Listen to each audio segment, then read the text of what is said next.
do it now, then it's taking away all my time from my family, who I now have, for the first time in my life, time to spend with my friends, my family, and travelling with my husband. And life is just so good now that I just think, if someone, I'm so tempted to do something else, but I just keep holding myself back saying, no, you've already done a lot of things, and this is the time to just have a little bit of freedom, and that's what it's about, freedom for me right now. It's just something that I've never had, and I have now. Aww. So. Now, who do we call you? Like, do we call you Nanny, Nana, Norna? None of the above. What are we calling you? I want to hear this. They call me Lolo. All right. All right. Speechless. Speechless. Lolo. And they all get it, don't they? They don't. That is adorbs. It is cute. That's adorbs. It is. I like that. And my husband's Gary, and they call him Gazzy, so it's Lolo and Gazzy. And so they just get it. And, we have 5, nearly 6. My son's wife, who's also called Steph, and she's divine. They're about to have their 3rd. Yes. And all of them are just close in age. They love each other, don't they? Yeah. They just... Beautiful little... Yeah, it's so beautiful. And they just... Yeah, so I just feel so fortunate. I feel so fortunate that Julie wanted to come live in Australia. So I've got my daughter to work with for 5 years, and, the little grandbubbies are here. And so Mother's Day? It's coming up. It is. So what do we want for Mother's Day? For Mother's Day... Let's be real. Absolutely 100% across my heart. Yeah. Want a handwritten card from my children, one for my babies. I just want to have dinner, breakfast, lunch, or whatever they can manage all together. So that's absolutely it. My kids always say, Mum, whenever you say you want a handwritten card, I said, no, absolutely. Cross my heart and hope so. So I turned 60 last year. And congratulations. Thanks. I heard it went for a long time. It went for a long time. To the point where everyone was like, holy dooly, I've never partied so hard in all my life. I know. And it was very, very, very long, and it went for a long time. Can you tell me a little bit about your party after this? Well, yeah. I want to hear all about the party. I will. So basically, we're turning 60 was something. I'll just tell you the relationship back to the letters. Yeah. So I always do this thing, much to embarrassment of my children whenever it's their birthday. Yeah. I make everyone, sit around the table and say something, about the person who we're celebrating. I like that. And so for my birthday, one of the celebrations, all my children all wrote me a letter and put it in this beautiful box and presented it to me that night. It was I feel like I'm going to start crying. You just loved it. It was the most beautiful thing. And I read those letters about every second week. It was just beautiful. So, basically I decided that when I was turning 60, I was going to... My husband had turned 60 the year before, and we had brought a group of people over from America who helped us build our company. They had never been, most of them had never been to Australia before, so it was such a big... So you brought them over. So we thought, fly them over, and we'll have this big party. No so it was very big. I organised all the flights, the accommodation, everything, the parties, and then I entertained some of them for the next 2 weeks, showing them around Australia. So after it was all over, I said, we had dinner at home one night, I said to the kids, I think I am, for the first time, absolutely exhausted. And I just think my birthday next year, you know what? I don't think I'm going to do anything. And I paused for a minute. I said, famous words. My friend Amanda did say to me, why don't you do the 60 days? I said, that's what I'm going to do. I'm actually going to do it. Are you exhausted? Are you still recovering? Are you still hungover? I said hungover just listening to that. Well, all in the same breath, I just went on and they said, no. So I went from I'm not doing anything to doing something, and I actually hadn't put a full stop in that whole sentence. So I basically I had a party in Nashville, Tennessee. And I did that because I wanted all my friends from Nashville. Did you go, Steph? Yeah, we did. Yeah. Oh, my God. So we did that, and I told Did you have Keith play at your Keith? I have such a Are you friends? story, Are you friends with Keith? I've met him numerous times, but I'll tell you. Didn't he's lovely now. Anyway, so I had this party in Nashville, Tennessee. So we had a week of activities. I organised this. I have a very good friend who works for Garth Brooks and has for 20, 30 years. So he organised basically 3 of Garth Brooks' major songwriters and another songwriter. And one of my favourite things when I lived in Nashville was go to songwriters' night. So you go to these places, you don't know who's playing. They sit around, usually in the round at the Bluebird Cafe, or this one we did at the Station Inn, and they just sit there and they're very raw and they just tell the story of their life and why they wrote the song. It's the most moving and emotional thing you'll ever do. And I did this, and it was funny. It was one thing that I'd organised I was worried about, because I thought everyone's here on party mode. I'd had karaoke nights. I'd had, welcome drinks. I'd had the whole week planned for all these sort of out loud party plans. And I thought, the songwriters' night, the thing is, the unspoken rules, you don't talk. Everyone just listens to what they say. It was like here to here level. And I thought, maybe they thought that this was going to be a damn disaster, because everyone's going to be, But there's something about it. As soon as everyone got there, and we're in this little, music hall, everyone just got it, didn't they? I didn't even have to say. They needed it. Everyone just got it. Probably They're like, thank Jesus. We did go and karaoke till 3 o'clock next morning after. Oh, my God.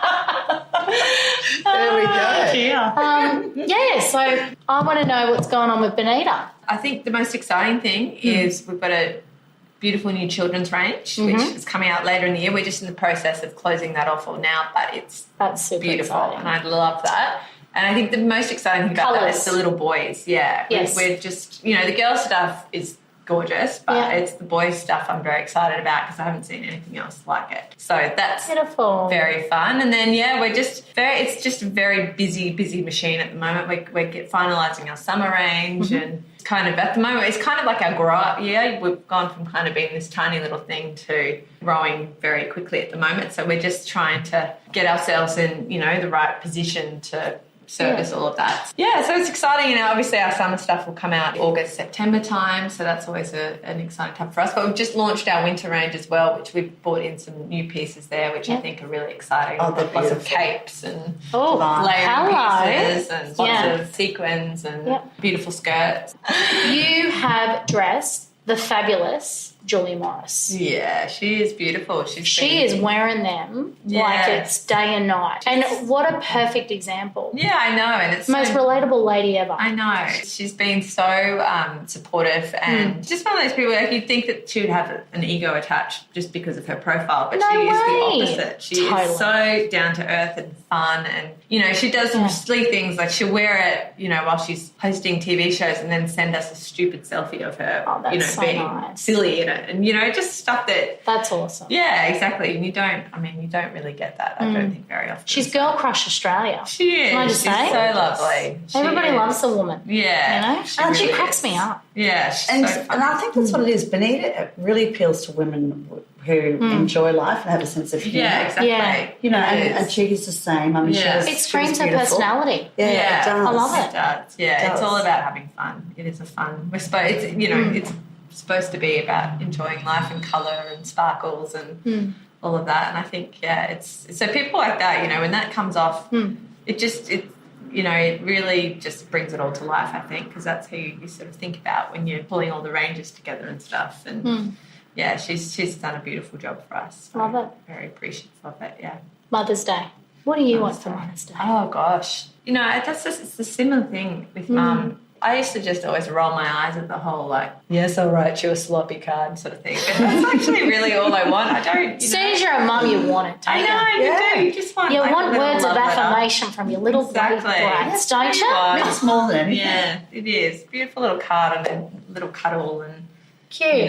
Just nothing too over the top, just nice. Yeah, a 2-carat diamond ring it while you're at it. Yeah, I mean, hint, Dad. Hint. I'm going to say no. What about you? What are you going to do for Mother's Day? What do I want? Just love. Just love. I love it. I want to hear an embarrassing story, though. Who's got an embarrassing story? Oh, gosh. I've got a really embarrassing story. Give me an embarrassing story. You've got time to think about it. I want an embarrassing story about Lorilie. Embarrassing story. Okay, yes, this was quite public. I was in my very sort of busy life when the boys had parent-teacher interviews. Yeah, I would always just be making it on time. Yeah, getting there. And most of the time, if I was here, Gary was in America, and Gary was here, I'd be over there. So we were pretty much a one, single parent family most of the time. Anyway, so I was doing the parent-teacher interviews. And I'd been out all day, I'd been running, I'd been working, and I got home to check on Xavier. I can't remember what I was doing. Anyway, I went to the bathroom and I pulled the zip up on my white flared pants and thought, felt a bit funny. It doesn't matter, I didn't have time to check. Raced out the door, jumped in my car, raced to the school. I had to park.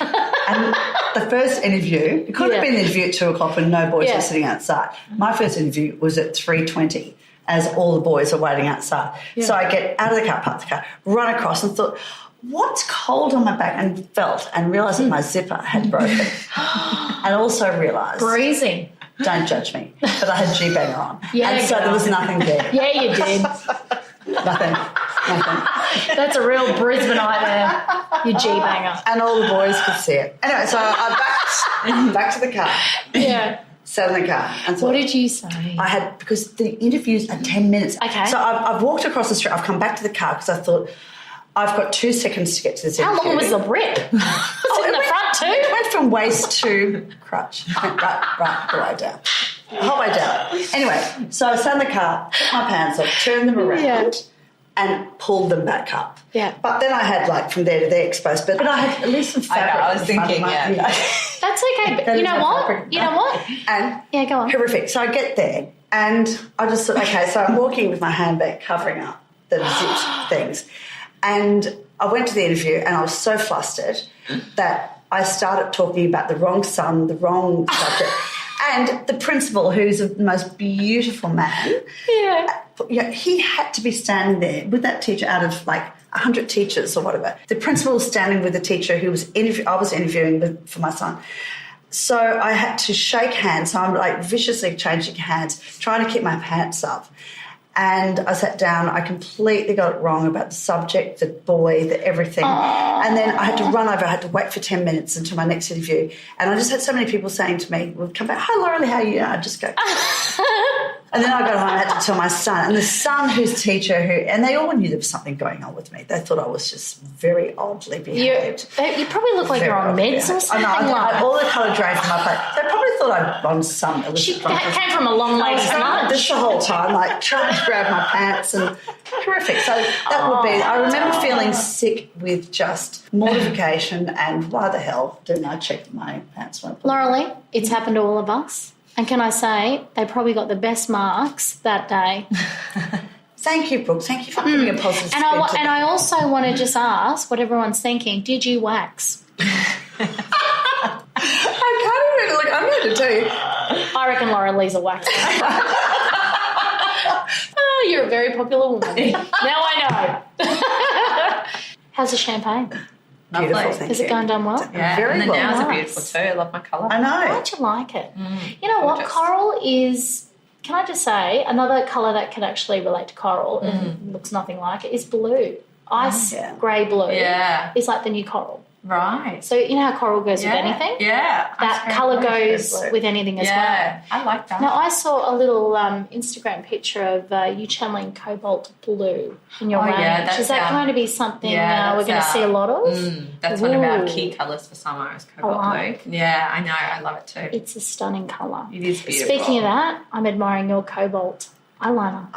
Thank you. It's amazing. It is beautiful. I can't stop staring at your eyes. Oh, you're like so they're sweet, hypnotic. It's so lovely. I'm not just saying that. They are hypnotic. But can that I tell blue you, is amazing. this colour has been discontinued. Are you kidding me? What are you going to do? Oh, look, I tried to write to their founder and tell her she was really mean, but no, I didn't. But apparently she does these things. And I said, is it because no one else buys this colour except me? And they said, no, we don't know. She quite often just stops these really popular colours. Anyway, I was in Hong Kong a few weeks ago and I found a similar one, but it's not as good. But I was devastated. Is this the colour that you're scraping at the bottom of the sharpener? I know, just going, and you know, sometimes when you sharpen too much, they break. I'm like, very carefully. Have you checked out NYC? I know they're a little cheapy brand, but let me tell you, they've got some really good eyeliners going on. Maybe check NYC. Okay. I reckon I've seen that colour in their range. If not, emerald green would look stunning on you too. Darling, that's the other one. She stopped. I'll say it, by Terry. They're the best beautiful soft eyeliners, Yeah. emerald green and this blue. And she stopped it. She discontinued both. Why did she do that? Just That's to like break the my Body heart. Shop. I swear by it. I'm scraping at the bottom of the barrel. I've got these concealers. Yeah. I basically have a tea tree concealer stick all in one. Yeah. And so you got to break out. Yeah. You pop that on. And it's the best consistency. Yeah. They've discontinued it all. Oh, no, it breaks So your So I'm sad, like, isn't it? no one's